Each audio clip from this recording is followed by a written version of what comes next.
হে everyone, তো আবার একটা নতুন ভিডিও নিয়ে চলে আসলাম। কিন্তু আজকের ভিডিও একটু অন্যরকম। অন্যদিন আমি মেকআপের ভিডিও দিই, আজকে ছিল আমার রিসেপশন একটা মেহেন্দির ভিডিও।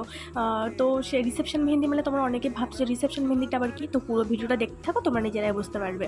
তো এখানে মেহেন্দি কোন আমি রেডি করে নিচ্ছিলাম, আর আমি কিন্তু একটু মেহেন্দি ওয়েস্ট করতে পছন্দ করি না। আমার যা থাকে একদম আমি চেটে মুছে নিয়ে নিই। তো তোমরা কে কেমন করো জানাবে। তো এখানে সব কিছু রেডি হয়ে গেছে, আমিও ঠিক সময় মতো বেরিয়ে পড়েছি। তো আমার হাতের মেহেন্দিটা একটু দেখিয়ে দিচ্ছিলাম কত সুন্দর কালার এসছে। আর সামনে তোমরা দেখতে পাচ্ছ একটা বডিগার্ড দাঁড়িয়ে আছে, আমি যেখানেই যাই ও আমাকে রাস্তা পর্যন্ত ছেড়ে দিয়ে আসে। তো এই যে আমার বডিগার্ড। তো সেদিন আমার লোকেশন ছিল খড়ম্বা উসপাড়া, অনেকে তোমরা চিনবে। তো এখানে অটোতে বসে বসে আমি ওয়েট করছিলাম, আর ছোট্ট একটা ভাই আমাকে পিক করতে এসেছিলো, তো ওর সাথেই আমি যাচ্ছিলাম ক্লায়েন্টের লোকেশানে।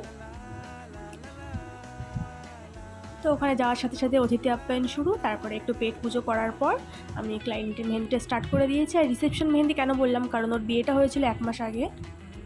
তো তখন সেভাবে কিছু অনুষ্ঠান করা হয়নি, তো ওর ইচ্ছা ছিল যে রিসেপশনের সময় মেহেন্দিটা পরে নেবে, তো ওই কারণে আমাকে বুক করেছিল।